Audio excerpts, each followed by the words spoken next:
Ladies and gentlemen, we have a big thing to look at today. It's actually a very simple conclusion to a video where we'll look at quite a few charts. So we'll look at Bitcoin, look at Ethereum, look at the total three, we'll look at the S&P 500, and we'll discuss those things on multiple different time frames. But the conclusion is very simple. We need to be closing the Bitcoin weekly candle either within or above the bull market support band. So above 61.2 thousand, but preferably above 62.6 thousand. If we do that in 15 hours from now, Bitcoin has done a very good thing that will massively increase its chances of going upwards further over the coming weeks. So that's the conclusion, but there's a lot of build up to get to that conclusion and why that's relevant and the specifics around it. And we'll discuss that all today. Ladies and gentlemen, before we get into it, let's check out one simple thing. The Bitcoin exchange is an exchange that's never been hacked before after years of operation, which is quite good. And if it does get hacked, it has a reserve, a one-to-one reserve publicly available, so you can get the opportunity to be refunded on the lost funds if that does occur. But other than that, it's a very good exchange, 15% trading fee discount with my referral link down below, very low trading fees, hundreds of trading pairs, global non-KYC. There's endless reasons why you want to be on an exchange like this. And with my referral link down below, not only we get access to that 15% trading fee discount for life, but also you'll get access to up to $5,500 in rewards for signing up, as you can see on the screen right here. So check out that link and sign up. Takes 30 seconds. Thanks for watching that. Let's get into the content. So unemployment data did release, and there is a discussion to be had there. We need to discuss tomorrow the probability of a recession in traditional markets. What's going on there? Is everything still okay? We haven't done that in a couple of weeks. Overall, my conclusions are basically the same, but I need to kind of recap and refresh for you and for myself as well in video format. But today I want to focus more on TA because there is an important TA event. There's an important weekly candle close coming up, and that's what matters. It's very important, guys. Just a quick little note before we get into it, to focus on charts rather than fundamentals, okay? For example, you can go on Twitter and you can see all these, doom posting about World War III and what's going on in the Middle East and things like this and how it's going to spill out. And you can look at that all day and you can end up with a very distorted, warped point of view about how bad the situation really is. And look, the situation might be bad, but I'll tell you right now, if the situation was bad, the markets would be reacting to it unless it's a black swan event. And if it was a black swan event, it wouldn't be on Twitter because that means it's known and hence not a black swan event. All right, that's the simple reality. So what you need to focus on is charts, because everything that is public knowledge, everything that is publicly known in this world is priced into the charts. If it's of any significance whatsoever, that will occur. Now, of course, you can have black swan events. You can have things that are not known by many people, such as the COVID drop. Okay, it was not very much foreseen that would occur in that exact time, in that exact way. That's why we crashed downwards so rapidly. But if there was this lurking threat of World War III and you saw a post on Twitter with 15 million engagements, right? That's not a minorly known thing. Everyone knows about it already. So the charts matter more than fundamentals on a pretty basic level. And so we're focusing on charts today. Tomorrow we'll look into fundamentals a bit more and discuss what's happening there. But that's besides the point of the video. I just wanted to mention that. What ultimately matters today is the weekly candle close. That is closing in 15 hours. Why is this important? Well, let's get into it. Okay, so we know that Bitcoin is in a descending channel formation. And with a descending channel formation comes two areas of importance, one of them being the resistance zone and one of them being the support zone. But there is a third area of importance that people don't speak about too often, and that is the center line of the channel.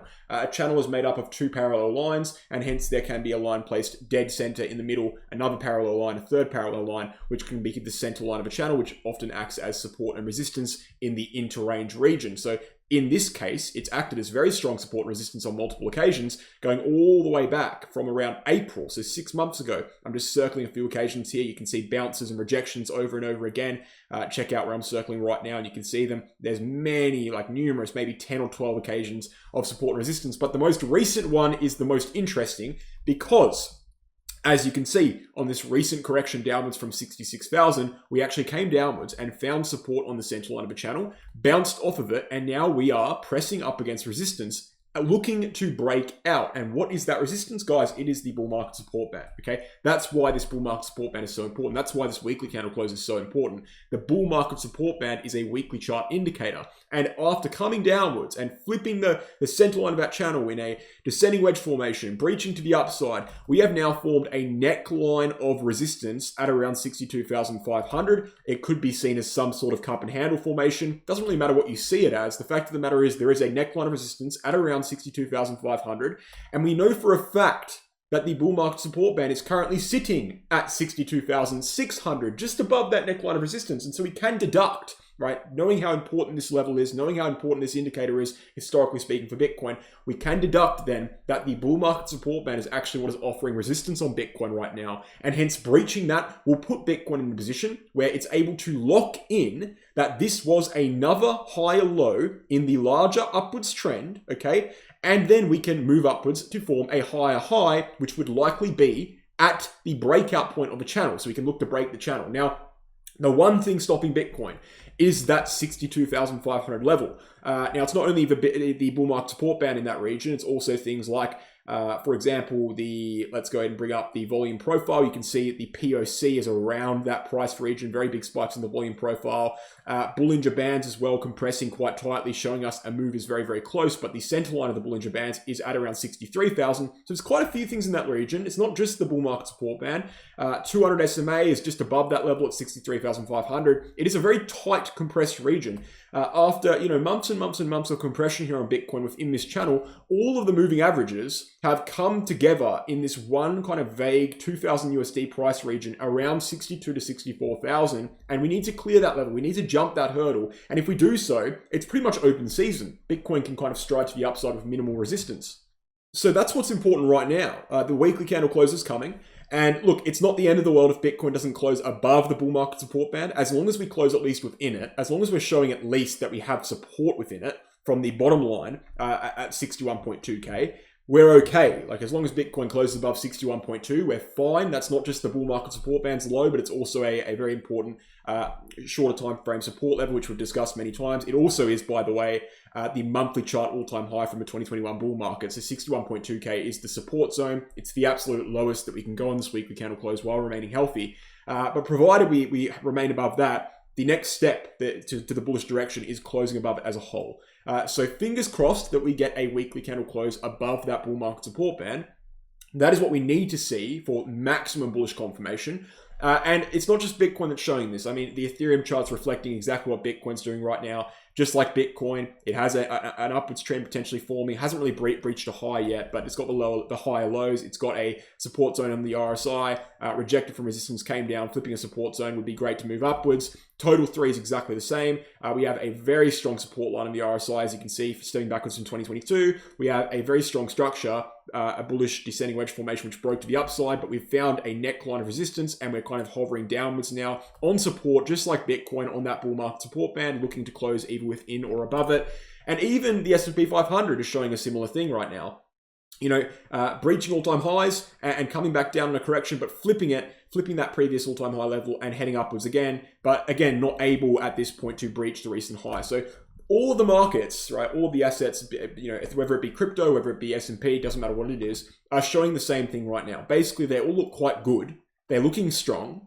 None of them have broken their actual macro structures yet. So none of them have completely broken out, and none of them are completely in the clear. They're doing well, though. And in this weekly candle close, and let's just extrapolate it a bit further, in the next couple of weeks, they're all going to be making very big decisions about whether they maintain the bullish structures which they've done so much to form over the last month and a half to 2 months, or whether they completely ruin it. And the bull market support band, the weekly candle close, is going to be a big part of that. So we'll look into that tomorrow, what happens there. Fingers crossed. I think we'll be okay. I do think we'll be okay. I don't mind the look of the charts right now. But again, short term, it would be very beneficial for us to breach this neckline before that close comes in for maximum clarity going into the next week.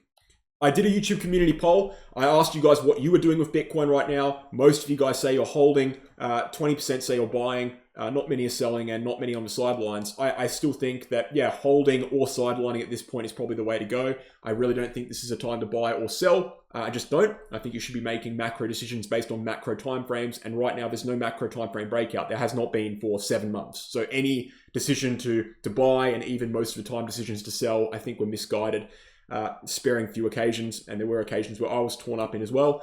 But right now, I think, this probably is the time to be sidelining or holding, even if the charts look a little bit bullish. They're not confirmed yet, and there still is threat of the macro. There's still is threat of recession. That's all still very real, and none of that's going to go away until we actually break out here. Because obviously, for the sentiment to shift, we need to see clarity. And if the sentiment hasn't shifted, we haven't seen a breakout, and that means we haven't seen clarity. So it's very simple stuff there. Macro confirmation is required for macro decisions.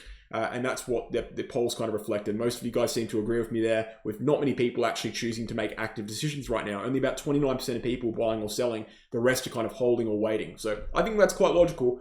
So I'll applaud you for that. But obviously everyone has different risk tolerances and things like that. So everyone's got different circumstances and everyone's got different reasons for doing different things. But that's just what I think. So guys, thank you for watching. Hope you enjoyed. I will keep you updated tomorrow with that weekly candle close. I'll just mention one more time though, that Bitcoin exchange, 15% trading fee discount, 5,500 USDT reward for signing up with my link. Potentially, I mean, there's not much you can go wrong with there. Great exchange all around. I've used it personally. I do use it personally, and I picked this one. They did not reach out for me to partnership. I actually reached out to them. That's how much I enjoy the exchange. So check it out if you're interested. Also, the course, Become a Trader. If you want to learn how to trade, you want to learn how to do TA in a swift and easy fashion like I do today, or like I did today, you can do so. It's all on the course. All the information you need is there. Check it out. The website is down below. That's on sale right now as well. So limited price for a limited time. We've also got the VIP group on Telegram. We actually just finished a sale on VIP. So you missed that sale, unfortunately, but you can still get in there. 4 times a week, I post trading signals, 78% win rate, good stuff all around. The Q3 trading results will be releasing sometime tomorrow. So check that out as well. Keep an eye on there on Telegram. Thanks for watching, guys. Hope you enjoyed. I'll catch you soon.